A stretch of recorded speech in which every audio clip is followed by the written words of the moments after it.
নমস্কাৰ যদিহে আপোনালোকে গ্ৰেজুৱেচন কমপ্লিট কৰা আছে বা যদি গ্ৰেজুৱেচন কমপ্লিট কৰি চাকৰি কৰিব বিচাৰে তেতিয়া হলে সেই ভিডিঅ'ৰ শেষলৈকে আপোনালোকে চাব লাগিব কিয়নো আপোনালোকৰ কাৰণে এক্সিকিউটিভৰ পদ মুকলি হৈছে যদিহে আপোনালোকে আবেদন কৰিব বিচাৰে অনলাইন জৰিয়তে আবেদন জনাব পাৰিব বন্ধুসকল ইয়াৰে পোষ্ট হৈছে এক্সিকিউটিভ ইয়াৰ যদি মিনিমাম কোৱালিফিকেশন যদি চাবলৈ যায় আপোনালোকে গ্ৰেজুৱেচন কমপ্লিট কৰিব লাগিব যিকোনো ষ্ট্ৰীমৰ পৰা যদিহে আপোনালোকে যিকোনো ষ্ট্ৰীমৰ পৰা গ্ৰেজুৱেচন কমপ্লিট কৰা আছে তেতিয়া হলে সেই পদখিনিত আবেদন জনাব পাৰিব লগতে যদিহে আপোনালোকে ইয়াত ফেভাৰেবল দিয়া হ'ব যদি আপোনালোক নিজৰ ৰাজ্যত যদি আপোনালোকে আবেদন কৰে বা নিজৰ ষ্টেটত যদি আপোনালোকে আবেদন কৰে তেতিয়া হলে আপোনালোকক ইয়াত ফেভাৰেবল দিয়া হ'ব বন্ধুসকল যদিহে এক্সিকিউটিভ পোষ্টত যদি আবেদন কৰিব বিচাৰে ইয়াৰে আপোনালোকৰ পোষ্ট মুকলি হৈছে ইণ্ডিয়া পোষ্ট পেমেন্ট বেংকৰ পৰা আপোনালোকৰ পদ মুকলি হৈছে যদিহে আপোনালোকে পোষ্টখিনিত যদি চাব বিচাৰে ইয়াৰে পোষ্ট হৈছে এক্সিকিউটিভ ইয়াত আপোনালোকৰ টোটাল ভেকেন্সি মুকলি হৈছে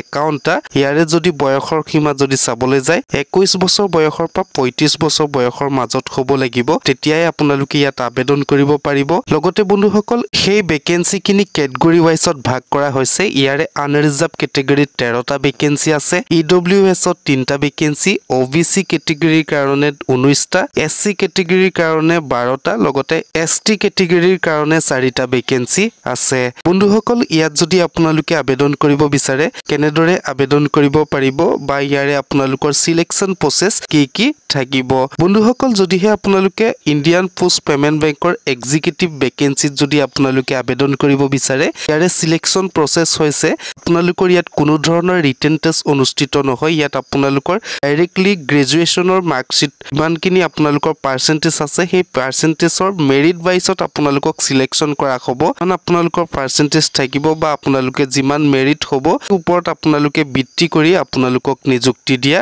হ'ব সকল ইয়াত ডাইৰেক্টলি কোনো ধৰণৰ ইন্টাৰভিউ অনুষ্ঠিত কৰা নহয় আপোনালোকৰ ৰিটেন অনুষ্ঠিত নহয় এক্সাক্ট আপোনালোকৰ পাৰ্সেন্টেজৰ ওপৰত ডিপেন্ড কৰিব আপোনালোকৰ জব পোৱাটো আপোনালোকে ইয়াত ডাইৰেক্টলি আবেদন কৰিব পাৰিব সকল ইয়াত যদি আপোনালোকে আবেদন কৰিব বিচাৰে ইয়াৰে আপোনালোকৰ প্ৰতি মাহত দৰমহা দিব 1000 টকাকৈ আপোনালোকক প্ৰতি মাহত দৰমহা দিয়া সকল ইয়াৰ যদি এক্সিকিউটিভ পোষ্টত যদি আবেদন কৰিব বিচাৰে ইয়াৰে আপোনালোকৰ কিষণৰ মাসুল পৰিশোধ কৰিব লাগিব ইয়াৰে নন ৰিফান্ডেবল এপ্লিকেশন মাসুল হয় কি আপোনালোকে ইয়াত চাই আপোনালোকে আবেদন কৰিব পাৰিব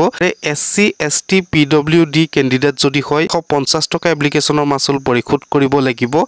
আদাৰ্স ক্যান্ডিডেট অৰ্থাৎ আপোনালোকে আনৰিজাৰ্ভ ওবিসি যদি হয় 850 টকা এপ্লিকেশনৰ মাসুল পৰিশোধ কৰিব লাগিব বন্ধুসকল সেই এপ্লিকেশনৰ মাসুল আপোনালোকে অনলাইন জৰিয়তে বা আপোনালোকৰ ইউপিআই বা ডেবিট কাৰ্ড বা নেট বেংকিংৰ জৰিয়তে পৰিশোধ কৰিব পাৰিব বন্ধুসকল ইয়াত যদি আপোনালোকে আবেদন কৰিব বিচাৰে কেনেদৰে আবেদন কৰিব পাৰিব তাৰ কাৰণে আপোনালোকে মোৰ ভিডিও ডেসক্ৰিপচনত লিংক দিয়া আছে তাত আপোনালোকে ডাইৰেক্টলি অফিচিয়েল ওয়েবসাইটটোত ভিজিট কৰিব পাৰিব বা আপোনালোকে অফিচিয়েল নোটিফিকেশনখন ভালদৰে চাব লাগিব ভালদৰে চোৱাৰ পাছত আপোনালোকে তললৈ অকমান যদি স্ক্ৰল কৰে সেই আপোনালোকে পেজটোত ওপেন হ'ব ইয়াৰে আপোনালোকৰ সেই লিংকটোত ক্লিক কৰাৰ লগে লগে আপোনালোকৰ অনলাইন প্ৰসেস ষ্টাৰ্ট হ'ব লগতে বন্ধুসকল ইয়াৰে লাষ্ট ডেট হৈছে